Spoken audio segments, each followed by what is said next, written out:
We all know intuitively the hidden school is right in front of us. It's right here when we're paying attention. Many people have heard that saying, when the student is ready, the teacher appears.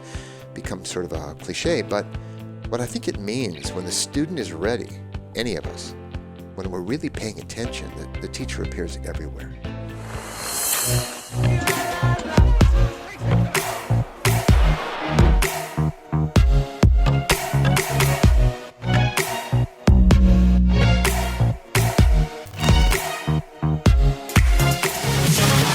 Welcome back, everyone, to the School of Greatness podcast. We've got the legendary Dan Millman in the house. Good to see you, sir. Thank you for being here. Thank you, Louis. Very excited. We've been catching up about our similar paths, as an athlete who had big egos and got brought back down to life with injuries.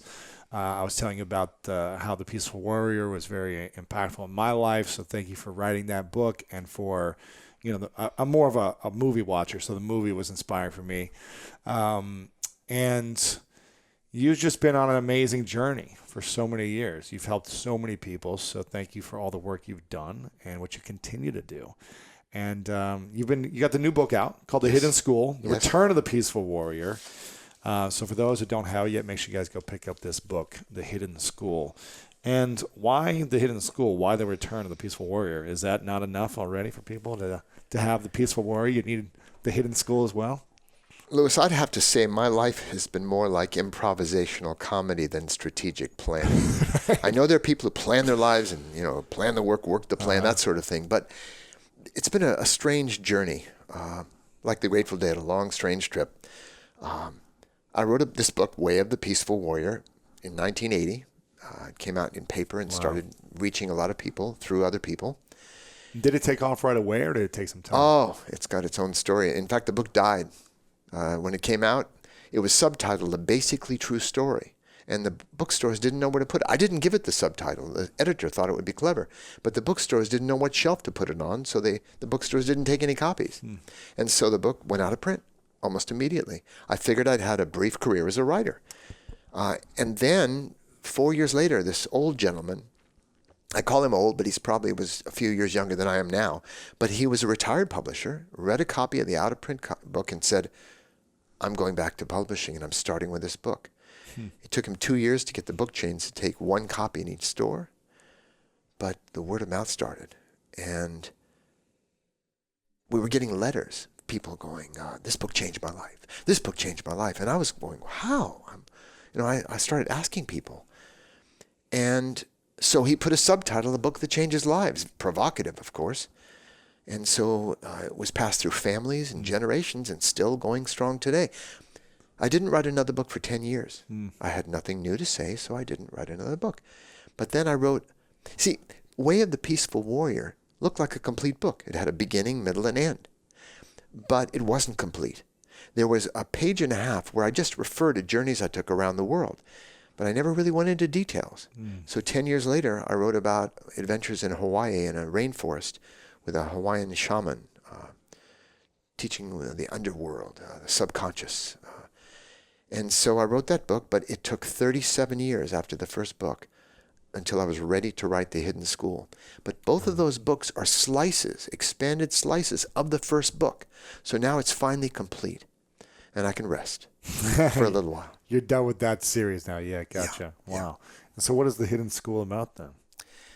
Well, we all know intuitively the hidden school is right in front of us. It's right here when we're paying attention.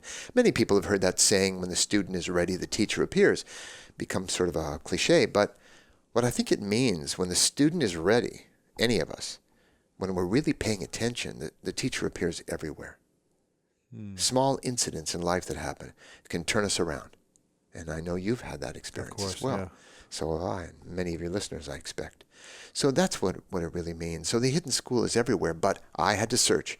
Socrates told me, my old mentor, an old man, wouldn't tell me his real name, but he reminded me of the Greek sage, so I started calling him Socrates, played by Nick Nolte, in the movie version. Yes. And I just lost the train of thought. That's funny. That's what happens when I just open to any association. Huh. But yeah, I'll come back to it later. Sure. Yeah. What's the biggest challenge for you in your life right now? Since completing this book, Well, where are you at in your stage? my edge, I have two edges right now in my personal life. One, professionally, I like to be able to express what I have to say in fewer words, not to take too much of people's time and get right to the point. Sometimes I do a warm-up. Sure. James Michener, the writer, once said, it takes me 20 pages just to say hello. Right. So that's one thing. I love quotations because they have power. A favorite quote, for example, by Mark Twain was, I've had many troubles in my life, most of which never happened.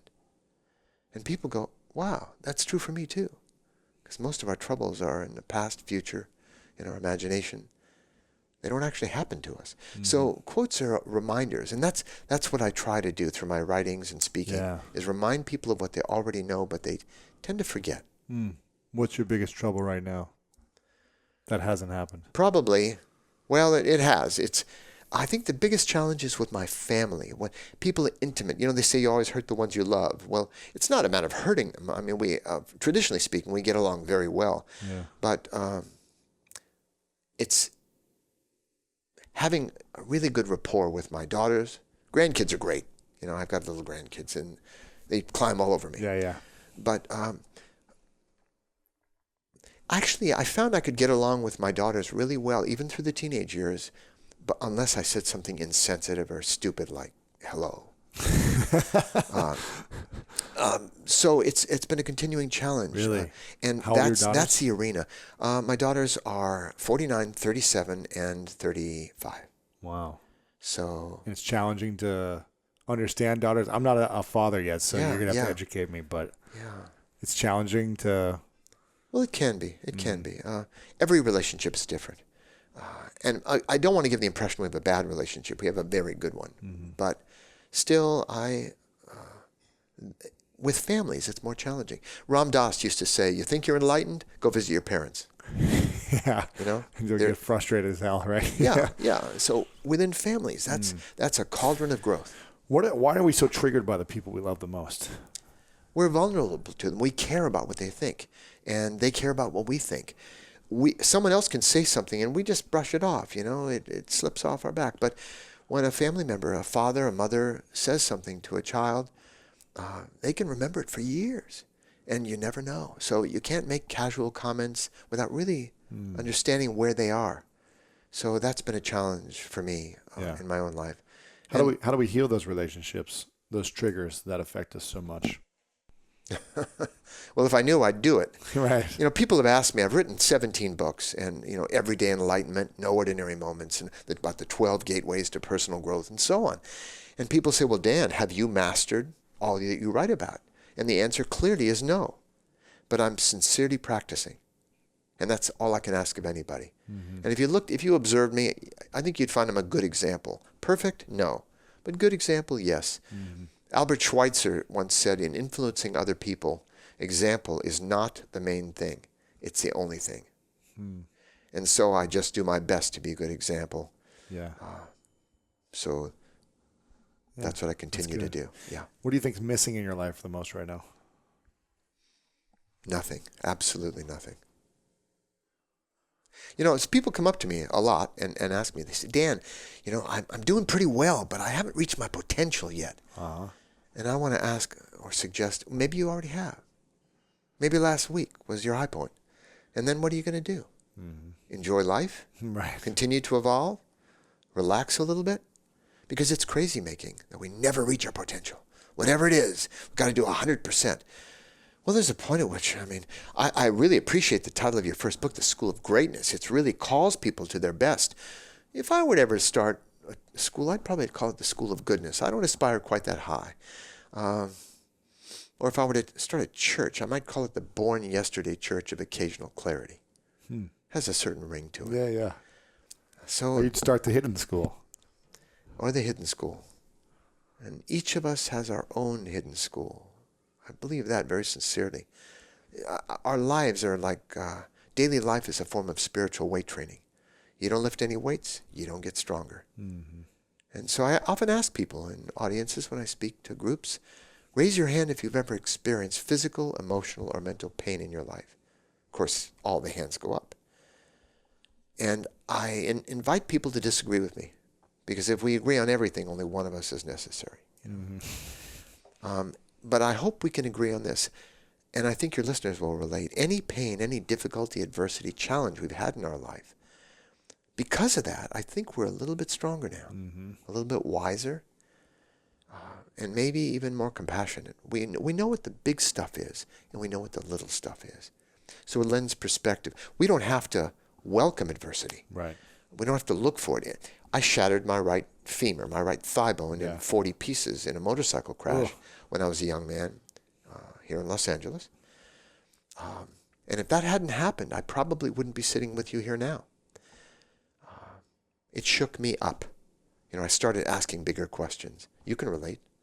It changed the course of my life. However, I want to be really clear. I don't recommend fractures as a method of personal or spiritual growth. Yeah. There are other ways. Yes. Daily life, it's called. Right. It's just waking up and walking around and saying hi to people. Yeah. People will swear at you just walking and driving in a car. It happens. Yeah. And the idea of waking up, many people know we all dream at night. We remember them sometime. We don't remember dreams sometimes. But one can develop the capacity of lucid dreaming. And there are techniques and books on that, where one can actually learn to wake up within the dream. One technique for doing that, it's quite interesting, is you get in the habit in your everyday life to ask yourself, am I dreaming now? And then 20 minutes later, or 10 minutes later, or half an hour later, am I dreaming now? Am I dreaming now? We get in the habit of asking that question. So a time will come when we're actually dreaming, and we'll remember to say, am I dreaming now? And when you ask that, you'll go, I am. And you wake up within the dream. And when that happens, the dream no longer just happens to you. You're not at its affect. You can begin to play in the dream. You want to fly? Take off. If there's a monster, turn it into a flower. Do whatever you like because you're awake within the dream. The significance of that is that we can practice lucid waking, because in all the spiritual traditions, there's a saying that this life, right now, is something like a dream. That's why it's good to ask ourselves, am I dreaming right now? Because we can wake up within this dream too, in a particular way. And if I can indulge it, there's a brief story about a wanderer in the forest centuries ago who came upon the Buddha. And there was something about this serene man walking through the woods that fascinated this wanderer. And he finally got enough nerve to walk up and walk alongside the Buddha. And he said, excuse me, because he didn't know who he was. He said, are you a wizard? And the Buddha said, no, I'm not. And he said, well, are you a great warrior or a king? And Buddha said, no. He said, but what is it then that makes you different from anyone I've ever met? And the Buddha smiled and said, he said, I'm awake. Is it possible that in some sense we're all sleeping now, making meanings and associations and projections of our life as it unfolds, and complicating our life, where there's a way to awake within it, and suddenly life becomes very simple. We live in the eternal present, and one thing happens after the next. Because how many of us wake up in the morning and go, I have 16 things to do today? Yeah, a lot. But we only have to do one thing when we wake up. Open our eyes. Put our feet on the ground. Take a step. See, my life is busy. Yours is too. But life can become very simple when we recognize we can only do one thing at a time. Even if we're juggling. Even if we're fighting multiple opponents in martial arts training. We only do one thing at a time. And the more we bring our attention to that, the more simple life becomes. Just focusing on this one thing. Wow. I feel like I was in a dream right there, just listening to your voice. What's the question you think we should all be asking every single day to ourselves? Well, I asked a question last night of a group of people I was speaking to. And they asked each other the question for a few minutes. And the question was, what is the good life to you? Because often people don't really consider consciously and directly, what is the good life? We see friends on Facebook and everybody's showing what a good life they have. I see people walking down the streets of New York City holding their chai latte and going to work, and they're doing their best to live the good life, at least as good as everybody else, and everybody's showing their best face on Facebook. We all desperately want to live the good life. It seems to me, and this is one of the basic premises that I teach in this approach to living I call the Peaceful Warrior's Way, is that there's no best book, teacher, philosophy, religion, martial art, sport, diet, yoga. There's no best. There's only the best for each of us at a given time of our life. Life is an experiment. We have to find out what works for us. And we have to stop comparing ourselves to other people. The Buddhists say that comparison is a form of suffering. It's a profound disrespect to ourselves instead of acknowledging our process. I've taught gymnastics when I was a young coach and so on for years. And some people take longer to learn a skill than others. But those who take longer often learn it better than those who learned it quicker. Really? Yeah, so we have to start respecting our own process. When we were babies, every one of us stood up and sat down. Stood up, shook a little bit, and sat down again when we were first learning to stand. We didn't fall down and go, bet the baby across the street's learning this a lot better. Right. No, only adults do that. Yeah. And so we're all desperately trying to find the good life. But just as there's no best one thing for everybody, there's no best good life. Each of us has to realize we are living our own best good life right now. Despite the adversity, despite the challenges, the opportunity to live a human life on planet Earth is extremely rare. It's pretty powerful. Yeah. Is there any question that you haven't answered yourself yet? I don't know, because it probably hasn't come up. I do have a way of asking questions. It's like a gift or a blessing, and the answers come. Really? For example, I was on a book tour for one of my books called Life You Were Born to Live, and it deals with numbers and people's lives and their life path. But I wanted people to know my teaching had a broader scope. So I asked myself, well, wait a minute, this is just one small piece. And I said, what is personal growth? What does it mean, personal development, spiritual growth? And the answers came so quickly. I wrote them down, and they came out to 12 courses in the School of Life that every one of us is enrolled in. 12 courses we have to graduate from in order to achieve any kind of personal mastery in life. And I'll just recite them as a list if your listeners are curious. What are these 12 courses we're all taking? But before I do, I have a great story. Let's hear it. I used to have this recurring dream years after I went to college. And the dream, some other people, you may have had this too, and many people have had this or a similar dream, where I just realized I have a really important exam to take, but I forgot to go to the class. I forgot I'd enrolled in the course. And so I have to take this exam, but I never went to class. Many of your listeners, I think, will go, oh yeah, I've had a dream like that. The irony is, the reason I bring it up is because that's how we live. We have tests every day, exams, and we don't know what courses we signed up for. Right. So I'm about to share what those courses are. Awesome. First, to discover our worth. That is our innate worth. It's not about being entitled. It just means our respecting ourselves. Our innate worth as human beings. If we don't, we end up sabotaging ourselves. Things get too good and we go, oh, that's enough, and we say or do something. Money burns a hole in our pocket and so on. Right. So it's a source of self-sabotage. Many addictions, low self-worth. It's different from self-esteem, which is just feeling good about ourselves. Self-worth answers the question, how good of a person am I? How deserving am I of life's blessings? And if we're afflicted in that area and limited, whatever we do, whatever technique we learn, books we read, we still get in our own way. So that's the first. The second is reclaiming our will, which is about turning what we know into what we actually do. Isn't that a challenge? People are looking to find motivation. Now, I'm not a motivational speaker. In fact, somebody came up to me once and said, Dan, I feel kind of inspired. I said, don't worry, it'll pass. Right. Because inspiration passes, motivation comes and goes. I try to sow seeds. So turning what we know into what we actually do is one of the major challenges for all of us. Right. Because a lot of us have the information on how to live a healthier life, but we don't apply it Exactly. and take action consistently. Exactly. So that's the second course we're enrolled in. The third is Energizing Our Body. And you seem to have a lot of energy, and that's really a blessing because it enhances every human capacity. If somebody's really strong, but they have no energy. They're not very effectively strong. People have more charisma, more presence, more healing ability, all that with more energy. And there was a man who was seeking energy everywhere. He drank the magic green powders and the supplements and did everything to get more energy, but nothing seemed to work for him. And one day he climbed a sacred mountain and he reached up to the heavens and he said, "Fill me full of light. I'm ready, energy." And a voice thundered down from the heavens, or maybe in his own mind. And it said, "I'm always filling you, but you keep leaking."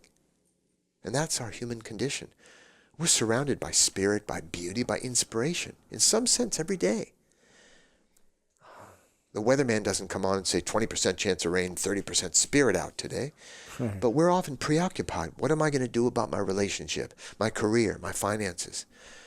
So we don't have the eyes of a child.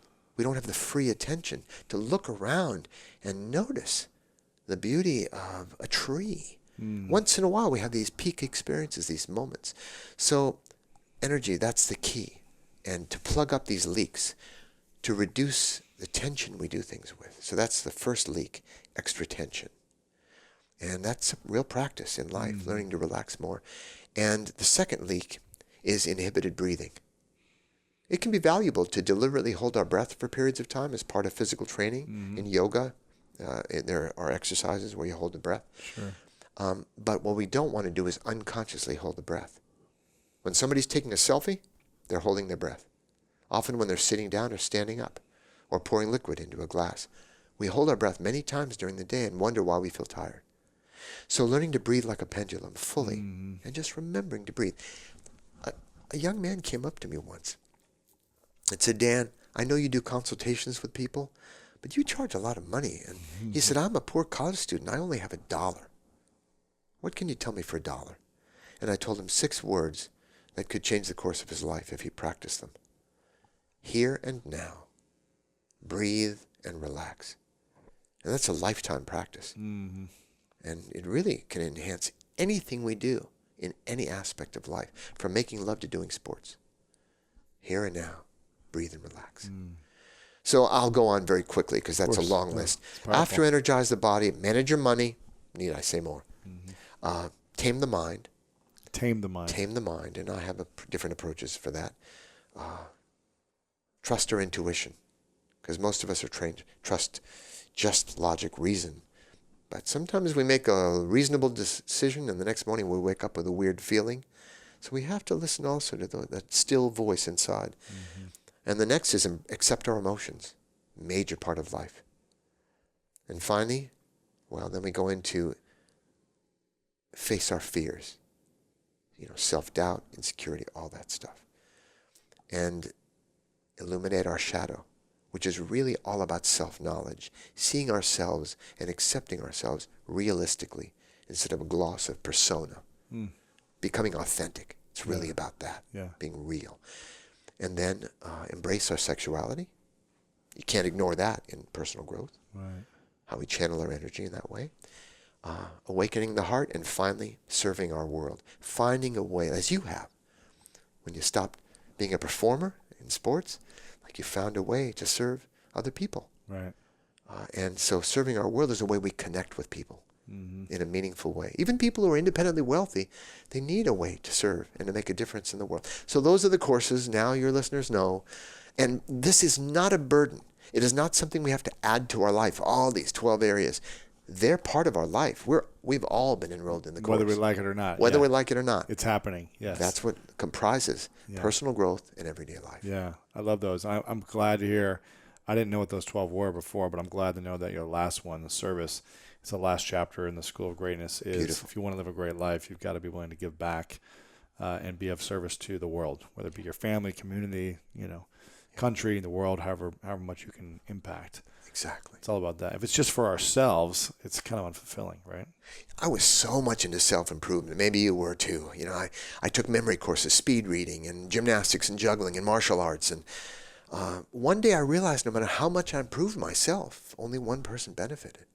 But there was something about if I could influence or inspire other people, the way I did as a coach in gymnastics, that made my life more meaningful. Yeah. And that's what I've been trying to do ever since.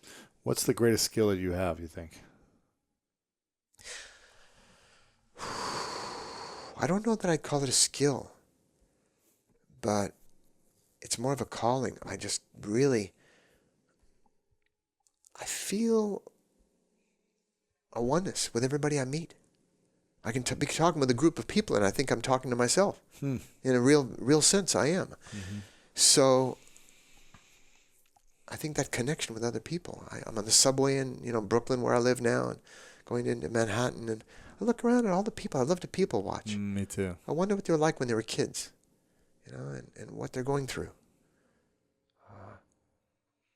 I wish I could reach out and give a hug to all your listeners, I guess, so I don't want to call that a strength. It's not something I work on, but it's a quality that's been really again, I use that word again, but like a blessing in life. When you look in the mirror, what do you see? Oh, this character called Dan Millman. I take my work in a sense seriously, but I don't take the character very seriously. I've seen through myself, you mentioned the word ego. The ego gets a bad rap in spiritual circles. If someone says you have a huge ego, we don't normally consider that a compliment.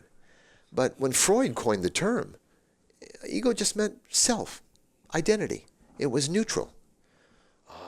But so many people in today's world, in the ancient times, they used to say the devil made me do it, when we were misbehaving in some way. Now it's the ego that made me do it. And I want to say, show me this ego. It's simply the conscious self. It's the self that learns, that grows up and learns. It's our sense of identity. We're not here to get rid of the ego. We're here to transcend it, and that's a big difference. And that comes through humor, insight and humor. So I have a sense of humor about this Dan Millman guy. Yeah. Of the 12 courses, if you could only could enroll in one to master one, obviously it's all of them. It's all of them. But let's say is there one that's the most important that you would start with? Is it worth? Is it sexuality? Is it? It again, to respect your listeners, the one most important one is going to be different for every one of them at different times, at different moments. Right. I'm not dodging the question. Sure, I I can answer it in a sense. Yeah. The first three are foundations. So we get them in all orders. You don't do them in order. They pop up. It's like whack-a-mole, Right. But yeah, without self-worth, you won't benefit from any of the others. And reclaiming our will, turning what we know into what we do, that's supreme. And then energizing our body. So those three form a triad, the foundation. And how do we develop self-worth? We don't. There are no techniques to do it. We have to just become aware. And it's not a matter of feeling worthy. Because, we feel differently. Our emotions pass through us like the weather. Yeah. We feel differently moment to moment, all through the day. Life is a series of moments. I've never met a neurotic person, only people who have more neurotic moments. Sometimes they forget to be neurotic and they function pretty well. I've never met an intelligent person, just people who have more intelligent moments. So there are moments where we feel worthy, when we do something worthy. But it's recognizing our innate worth as a human being, respecting ourselves, treating ourselves with respect. So it's more about how we behave. And that's one of the key elements of the hidden school and this approach that I teach to living. We grew up in a world that was very psychological and very spiritually oriented. Somehow we just grew up assuming that we have to fix our insides in order to live well.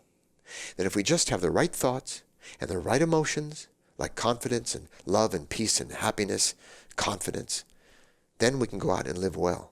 And if we just have quiet mind or positive thoughts. But I found another approach. I ask audiences often, please raise your hand if you've read a book on positive thinking, positive mental attitude. And many people raise their hand, and I go, great. So then how many of you have only had positive thoughts, say, the last 2 weeks? All the hands go down. And everybody kind of laughs. And I suggest, but if you read the book twice, you believe. If you'd highlighted and done all the exercises, you too would be having just positive thoughts. But maybe that's an idealistic notion. I've been around the track. I've done many different kinds of meditation for decades. And sometimes my thoughts are positive. Sometimes they're negative. Yeah. Sometimes dreams are pleasant, sometimes unpleasant. It seems natural to me. There is a way to transcend all that. And in fact, I'm going to share with you the most controversial thing I teach. Let's hear it.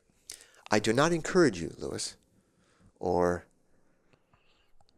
Christine, or Tiffany sitting in the back here, or any of your listeners. I do not encourage you to feel grateful.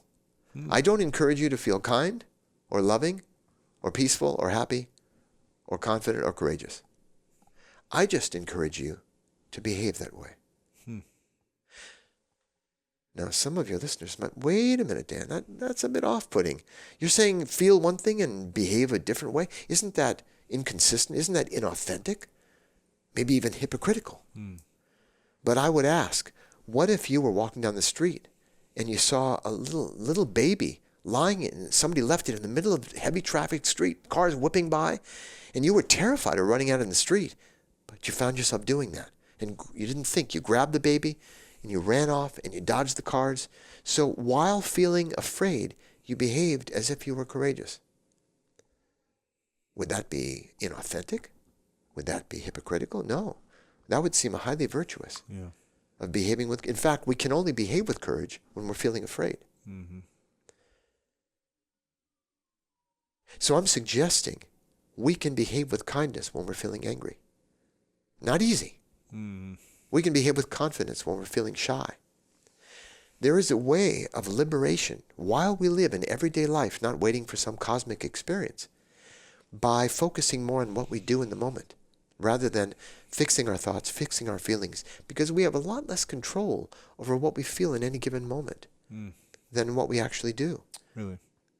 We don't have a spam filter in our head. If I were to suggest to your listeners, whatever happens in the next few seconds, don't think about a green elephant. Too late. Right. So thoughts come and thoughts go. Thoughts happen to us. They appear in our awareness. They just random, these things pop up, and sometimes they're nice thoughts, sometimes not. But if we can accept those thoughts, which is about meditation lets us get some distance from those thoughts and see them from a distance so they don't have as much control or impact over us. Same with feelings. We can feel, and feelings are important. We learn from our feelings. I'm not saying ignore feelings, but we can, while we're feeling whatever we're feeling, we can focus on what needs to be done right now. What do I need to do? What would my higher self do? If I were enlightened, if I were a kind, strong, courageous being, what would I do right now? And doing our best to do that. We'll fail many times. I fail many times.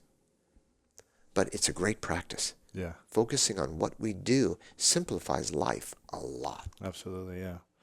What would you say is the course that you need the most focus and attention on of the 12? Of the 12? Or the one you have the lowest grade in right now? Me personally. Personally, yeah. Sure.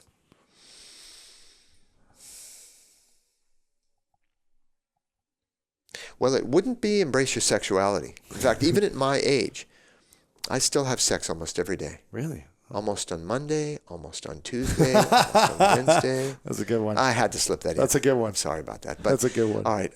The course I'm in, let's say in this moment, because, life is a series of moments.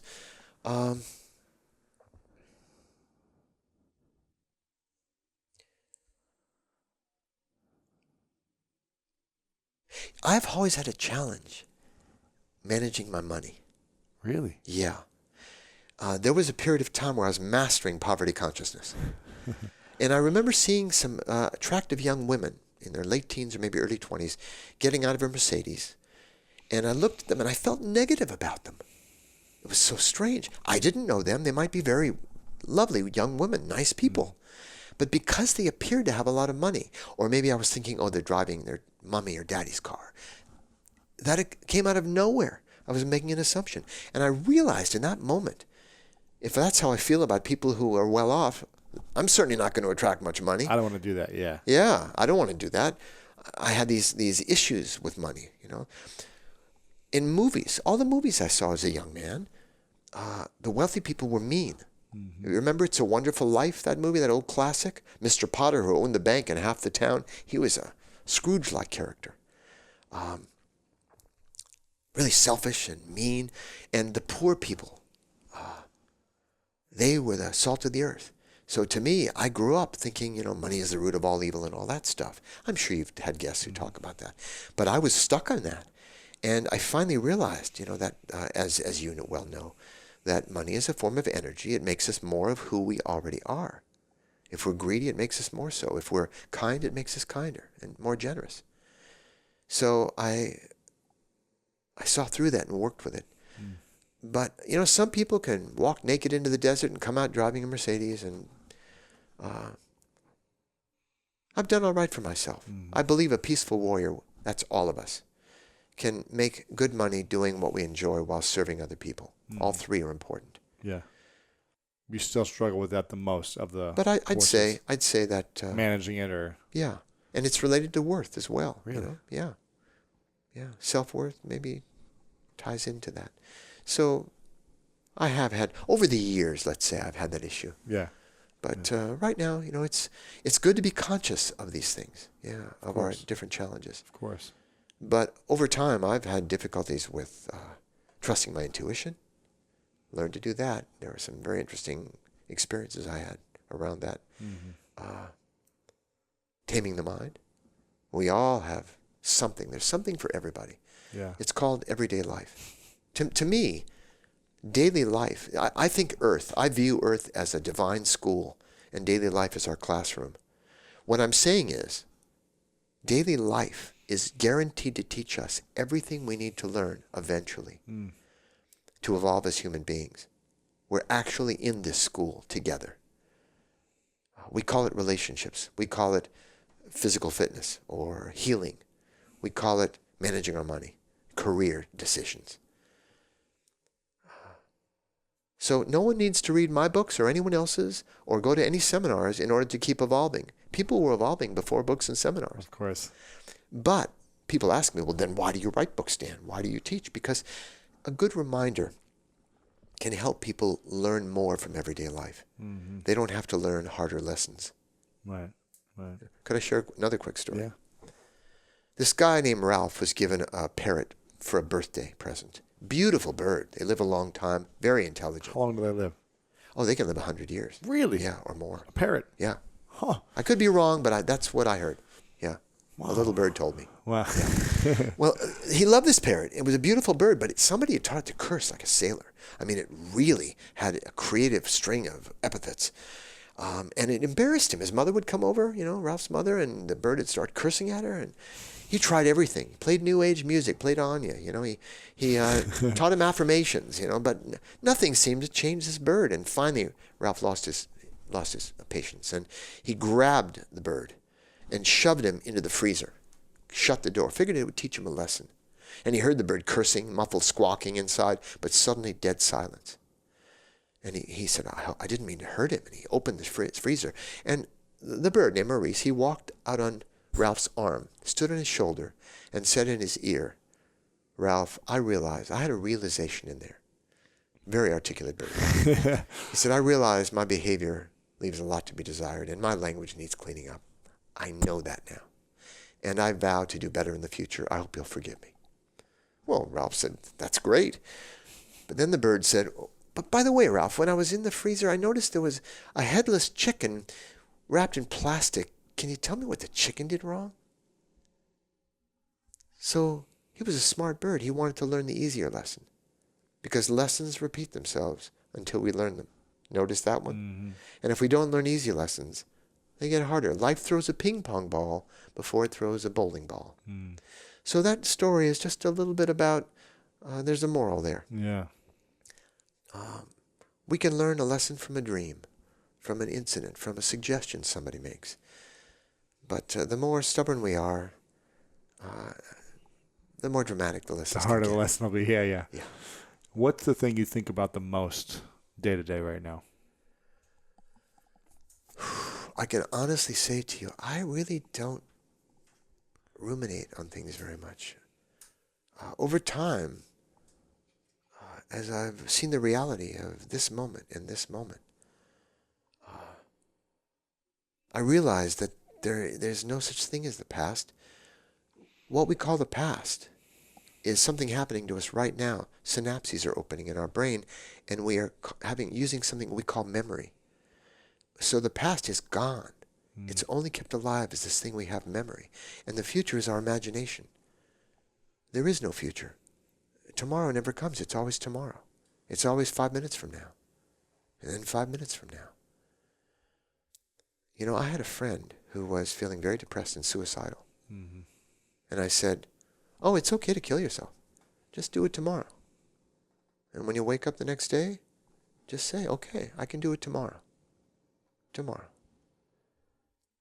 What we have, meanwhile, is today, is this moment. And so as I focus more on that, look, you know the experience. When you what position did you play in football? Receiver. Receiver. Yeah. When you're running and that ball's flying and you're reaching for it, you're not thinking about breakfast tomorrow. No. In the moment. Or dinner, what you're going to do later. No. You're totally... Athletes, they gain great wisdom, but they don't know it. They're so focused on the winning and the losing and the scores. They don't realize they're learning spiritual or universal laws about process, about living in the moment, the law of presence. So you can relate immediately to that. Mm-hmm. And anyone can have that experience. They can take their car keys, throw them up in the air, and reach to catch them. And when they're reaching out to catch them, they're not thinking about past or future. No. Pure awareness, present moment. Can you imagine doing that all the time? It's amazing. I was in the gym once. I was doing a high bar routine, as a gymnast. Socrates was watching me. His arms were crossed. He was the only one watching me in the gym. It was at night. And I did this really good dismount, a full twisting double somersault. I was one of the first ever to do that. And I stuck the landing. That's a good thing. I didn't stumble I just stuck it, boom, and stood up and went, yes. And so I figured that was a good place to end the workout. So I ripped off my sweatshirt, threw it in my workout bag, and we were walking down the hallway afterward. And he said, that last move you did, Dan, was really sloppy. I said, what are you talking about, Sock? It was the best dismount I did in weeks. He said, oh, I wasn't talking about the dismount. I was talking about the way you took off your sweatshirt and put it in your bag. He reminded me again that there are no ordinary moments. I was treating one moment on the high bar, flying through the air, as a special moment. But at the other moment, I was ordinary. And again, he reminded me that. And then he said something. I actually got into the movie a week before they started shooting this line. He said, Dan, the difference between us is you practice gymnastics. I practice everything. What would that be like for you, for me, for your listeners, to begin to practice everything they do? Walking, breathing, signing their name. How many of us try to improve signing our name? See, the difference between doing things, most of the day we do things. We do the dishes, we do our homework, we do our work. But when you practice something, you're doing it with a specific intention of improving it, getting better at it. And that pulls us into a form of absorption. It's called the zone and all that, many different names for it. But it pulls us into the present moment. Mm-hmm. And it's a different quality of life. You sign books a lot, right? Your books, and I do the same. My publisher once sent me 2 boxes of first pages, signing pages. Yep, I just did this. 4,000 pages. And they said, would you sign these, please? 4,000? Yeah. I only had 1,000, but that took hours. Well, it took me over a couple of days. Oh, my gosh. And I took a breath, and I signed heart, Dan. That's what I do. I draw heart. That's my message for you. And Dan. Then I moved that page aside, took a breath, did another one. It became a meditation. And I practiced. I tried to do each signature a little bit better than the last. And it creates a different quality of life because the quality of our moments become the quality of our life. And so the idea of practicing what we do, Socrates tried for a long time to get me to do that. He asked, how are you pushing open that door, Dan? Are you breathing? And I was getting irritated with him all the time. But finally, I got the point. Yeah, I got the point. Did you ever know his name? Well, I wrote another book called The Journeys of Socrates. It starts in 1872 in Russia. So his name, he grew up in Russia in a military school as a young boy and so on. It tells the whole story of his life. Great adversity in his life. I grew up middle-class kid in L.A. in the 60s, But his life was really tough. Yeah. And his name was Sergei Ivanov. But he didn't tell me for a long time. Really? Yeah. How long did you know him for? That's paradoxical. Yeah. Yeah. Because he became the archetypal mentor. King Arthur had Merlin the magician. Daniel-san had Miyagi in Yes. The Karate Kid. Frodo had Gandalf. I mean, there are these archetypal stories of the mentor, the wise mentor, and the bumbling young student. And so, Carlos Castaneda, he had the Brujo Don Juan. So Socrates became the archetypal teacher. And many people say, Dan, I wish I read your book and I wish I had a Socrates in my life. I go, you do. I wrote my book so I could share my teachers, so they could be part of your life. And I could be part of your lineage. And it's wonderful. We're part of each other's lineage. Each of us who interact with each other, we influence people and we teach them in that way. I believe we're all teachers and all students. I was mentioning before our talk here that Albert Schweitzer said in influencing other people, example is not the main thing.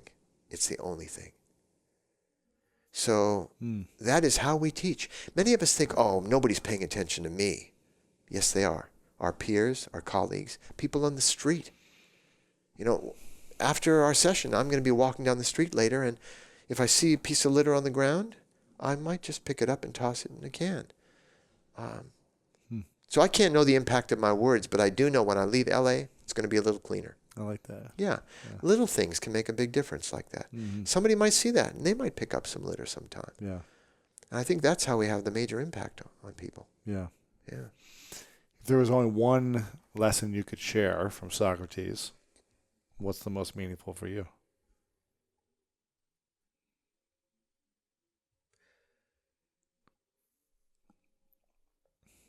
Well, it might have something to do with trust.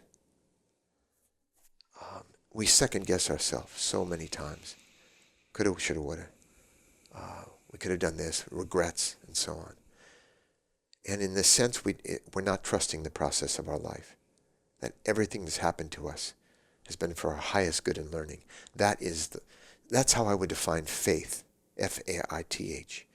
It's not about believing something. It's about the courage to live as if everything that happens is for our highest good and learning. So it has to do with that sense of trusting our process, that we think we've lost the path. Maybe you felt like that at a point in your career. But wherever we step, the path appears, even if it doesn't feel like it, and to continue to move on. But there is one story. Houston Smith, he's an elder wise man. He wrote a book called World Religion. And he had a friend called Aldous Huxley, who wrote a book called Brave New World. And Professor Huxley, among his peers, he had traveled the world intensely studying every spiritual tradition around the world. And when he was in hospice care before his death, his friend Houston asked him, Aldous, is there any way you can summarize everything you've ever learned? And he said, I'm a little embarrassed to say that I can probably summarize it in about 6 words. Try to be a little kinder. And it's possible that it all comes down to that. For each of us, in our own family, in our own life, to do our best to be a little kinder, to make a little bit of a difference, a kind word now and then, a bit of service for someone else. So I'm still working on that one. Being kinder. Yeah. Yeah. Do you get triggered easily in the world in general, outside of family? No, I have other issues. I don't get triggered. I tend What are the issues? Stonewall. My wife. It took me 25 years to realize my wife was not criticizing me. She was improving me. Sometimes rather enthusiastically. And when she her face was close to mine and she was improving me. Sometimes I do the typical guy thing, and I'll cross my arms, break off eye contact, and stonewall. But once in a while I rise to the occasion and I keep eye contact with her. I listen, I take it in. And even when she's done, I thank her for what she said. And I say, I'm going to really, think about this. And is there anything you'd like to add? I've actually done that. Wow. So we all have good moments and lesser moments. So I think even those practicing in your school of greatness, I think they have great moments. And other moments less so, like I do. We're all in this together. We're all practicing together in this school. Yeah. Who's the second greatest teacher in your life? Socrates, the man I call Socrates, the greatest teacher in my life, after 43 years of marriage, I would have to say is my wife. Yeah. What's the greatest lesson she's taught you?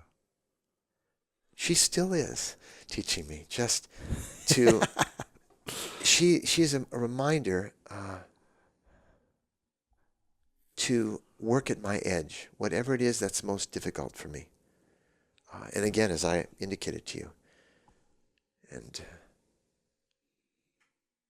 to be willing to lose face. Socrates once said, we're all fools, just that some of us know it, some of us don't. To be willing to be foolish and appear foolish. And I'd say that would be it. You ask some challenging questions, and I've given you the most honest answers I can. I like them. Yeah, it's great.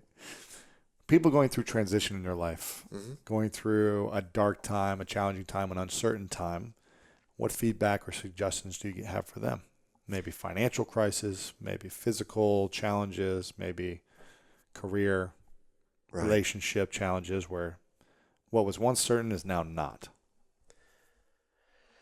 Well, Alan Watts, who was a great teacher, he wrote a book called The Wisdom of Insecurity. Because we all go through those kinds of moments. And we all know you have to let go of one side of the pool to swim to the other side. But we don't like to let go. We like that security, that sense. It's said that spirit comforts the disturbed and disturbs the comfortable. When our lives are in difficulty, we're looking for change. Usually it's change out there, something different. But when life is going great, we don't want change.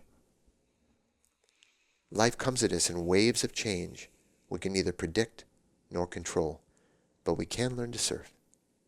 To surf. S-U-R-F. We can surf those waves.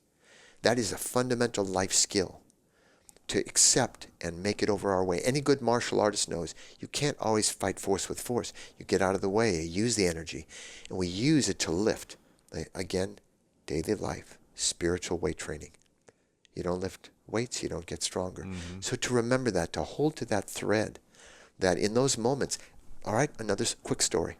When I turned 60, which was 11 years ago, I decided I'd learn to ride a unicycle. Anybody who's tried that knows it's humbling. Really tough. I'd get on and out from under me. I'd get on, out from under me. And I went out to a tennis court. A friend of mine loaned me his unicycle and told me, go around the court, hold on, get a death grip on the chain link fence. And I was holding on to it, trying to ride this thing. It took me about an hour and a half to go around. And at the end of the first week of practice, I came back every day. I could careen forward for about 6 pedals. The second week, 12 pedals. The end of the third week, I could do figure eights around the tennis court. Wow. And I never, at the start, I said, this just isn't for me. I can't do this. I'm just not capable of it. But I kept at it. And even though I'd learned some of this in gymnastics years before, because I failed 50 times a day in the gym, I learned 2 things from this. One, everything is difficult until it becomes easy. But the most important thing, and this is the response to your question, that there were a couple of days in those 3 weeks, everything fell apart. I felt dumber, less coordinated. I was worse than I was 3 days before that. I was mentally confused, physically confused. I didn't know what I was doing. But I came to realize, because the day after that, usually, I had a breakthrough. You know that from your own training. Of course, yeah. And I think those crisis times, those times of difficulty, are really the learning times. It's going from front brain to the back brain. That's when the learning is happening, but we're making that shift. That's why the confusion happens. Like learning to drive a gear shift car. At first you have to think about it a lot. So it's important to trust that process of not knowing what you're doing and leap into the void. And I know it's easy for me to say, but we've all been through it. And to trust that path.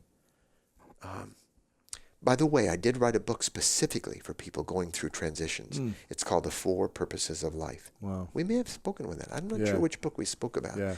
But it goes into the 4 purposes we're all working on. Yeah. And it's good for anyone in a transition time. That's cool. I guess I'm supposed to promote The Hidden School. It's my latest book. But, all your books are great. Thanks. Yeah. Yeah. Thank you. That's cool. This has been fun. I'm curious what else I want to ask you, though. For someone, I'm 34. You're 71, right? Yes. I'm curious, and you're in amazing shape. At least you look like it. I don't know, maybe there's something else going on, but you look like you're in great shape. Doing okay. Amazing energy, posture, alignment. Obviously, you had a couple surgeries, but other than that, got great shape. Thanks. What advice about health would you give to someone my age or in their 20s, 30s, and 40s about what's to come? If you could go back to my age, how would you set up your day and your life knowing what's to come? Yeah. You know that saying, somebody said, if I'd known I was going to live this long, I would have treated myself better. We know that genetics are a tendency. If we have long-lived parents, we tend to live longer. But there's wiggle room because there are these triggers. We can turn off a gene or turn it on, whatever that is, good or bad thing, by our lifestyle. And people sometimes come up to me saying, I have a spiritual problem, I have an emotional problem. But I ask them 3 questions. Are you getting regular, moderate exercise? Second question, are you eating a balanced diet for you? Third question, are you getting enough rest? Because we tend to be sleep deprived. And we you know the research on that. Mm-hmm. And notice when I said regular, moderate exercise, I didn't say the latest slow motion, Pilates, this system, that system. Are you moving your body? Are you moving around? The body's meant to move and stretch and do some strength and so on. Older people need more exercise than younger people, just different kinds of exercise. So moderate, balanced exercise almost every day. And for those who don't do that, who know it would be good for them, who don't, I recommend they get up tomorrow morning and do 1 jumping jack. And the next morning, 1 jumping jack. And the next morning, 1 jumping jack. After 30 days, if someone says, do you have a regular exercise routine? They can say, yes, I do. Now, people laugh. They say, that's not going to give you aerobic capacity or train your set point or anything. But it's got a foot in the door. It's based on the principle, a little of something is better than a lot of nothing. Simple is powerful because we're more likely to do it. So rather than grandiose resolutions, start small. Dream big, but start small, then connect the dots. Mm-hmm. That's how we turn what we know into what we actually do. That small start. Gesture in the right direction. And a balanced diet. I didn't say vegetarian, vegan, raw food, gluten-free, paleo, all the systems. I don't believe in imposing a philosophy on our body. It's really just about finding out what works for us, what gives us more energy, and continuing to experiment until we settle into a diet that's balanced for us. Mm-hmm. Eating a little more of what's good for us, a little less of what's not. Yeah. And the third thing is, again, getting enough rest over time. Some nights we stay up, we have a lot of work to do. But over time, getting enough rest, when we do those 3 things, with all the gourmet challenges and systems and sophisticated approaches to health and wellness, really comes down to those 3 things. If we do those, we're likely to optimize our own genetic potential and live a balanced life. And those so-called emotional and spiritual issues tend to fade and go away. Right. And we're better able to face the real challenges of everyday life. So small. Dream big. Start small. Mm-hmm. Who's been a big influence in your life in terms of this space? Are there authors, speakers, seminar leaders? Who do you feel like has done a really great job at delivering a similar message in this space that you're like, wow, I really appreciate his writing or her speech or her, whatever it may be?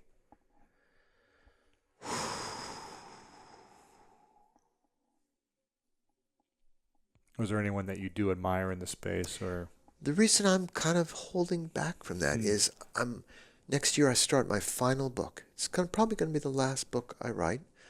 How many years have you been saying that? Oh, no, I haven't. No, really? I could be wrong. You can always be wrong. But I really do believe that it'll complete my work. 18th book, and it's going to be a memoir, and it's going to be about the 4 primary mentors who've most influenced my life and work.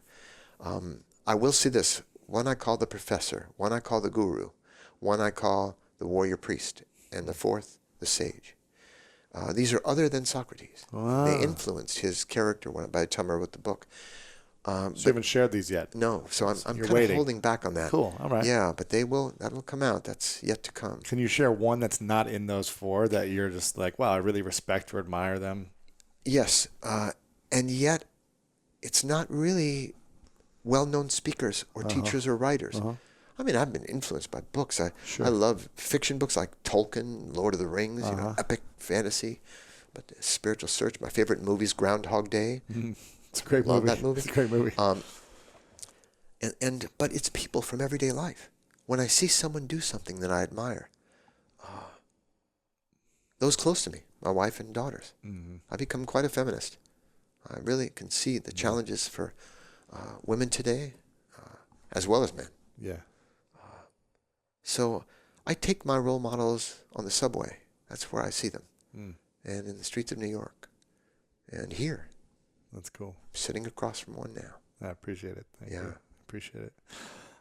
This is one of the final questions. I don't know if I asked you this last time, which you were on in June of 2015. So I can't remember if I asked this or afterwards. It's called The Three Truths. Oh.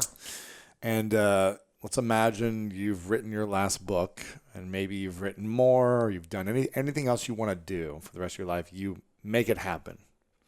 You speak all over the place. You do whatever you want to do. It happens. Accomplished it, yeah. And it's the last day, many years from now. And for whatever reason, all your work is erased. So all the books, content, gone. But you have a piece of paper and a pen by your bed just before you're about to take your last breaths. And you get to write down 3 things you know to be true about everything in your life that you've experienced. And this is the only thing people would have to be remembered by you, are these 3 truths. Do you know what you'd say are yours? You have a pencil paper handy? All right, well, let me see.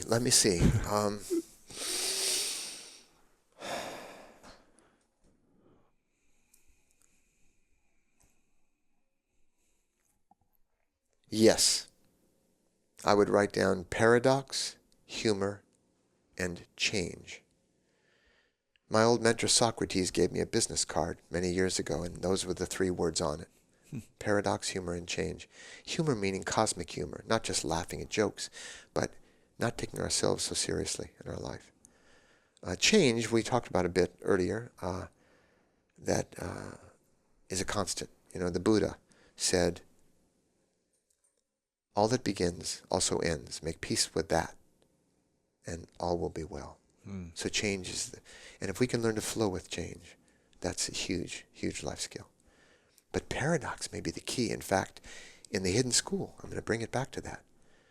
Paradox is 2 apparently opposing statements that are both true. For example, and actually it's a key to reconcile some of the major questions before humanity. The big questions of philosophy. Does free will exist? Does time exist? Are we all one, or are we separate beings? Is death real or an illusion? These are big questions that underlie everything else in our lives. Without understanding that, there's no real foundation in our life. We wander around, doing the best we can in relationships and everything else. So paradox is a key to help reconcile these questions, because I can really state this. Does time exist? Yes. Is time an illusion? Yes. Is free will real? Do we have free will? Yes. Is free will an illusion? Yes. Are we separate beings? Yes. Are we all one? Absolutely. Is death real? For sure. Is death an illusion? Clearly. How can I say that? Well, I go into that in the hidden school. There's a book within the book, and it goes into some of these fundamental questions that underlie all of our lives that many people don't even think about, because we're dealing with the challenges of everyday life. But I think it was time to write that, and that's why I waited 37 years. It's like an advanced training. Make sure you guys get the book, The Hidden School, Return of the Peaceful Warrior by Dan Millman. You guys check it out. DanMillman.com. Is that where Peacefulwarrior.com. Peacefulwarrior.com. Either one. Peaceful Warrior, DanMillman.com. Yeah. Are you on social media as well? I'm on Facebook, and Facebook. I send out quotes every week, favorite quotations for people. Yeah, Sure. Awesome. Dan Millman on Facebook, everywhere on social media. Yeah. Or Peaceful Warrior. Yeah, people can find me. Gotcha. Before I ask the final question, I want to acknowledge you, Dan, for the incredible impact you've made on my life and so many people's lives with your wisdom and your constant search for meaning and understanding of how to live this crazy life that we're all in. So I want to acknowledge you for the gifts that you have and for all that you do for so many people. It's amazing. Thank you, Louis. Yeah. I'd like to acknowledge you back. Okay. Really. Yeah, you're doing some great work. Thank you. Appreciate it. And the final question is, what's your definition of greatness?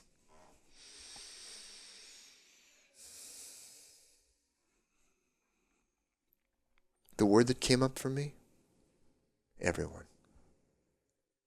They just haven't all awakened to that yet. It's not about achievement or how good a publicist you have, or if you get in the media, get famous. There's a real heroism, and I don't cheapen the word. There's a courage in every human being. We all bring it out at times. So that's what comes up for me when I think of greatness. Dan, thank you so much. Appreciate it. Pleasure, man.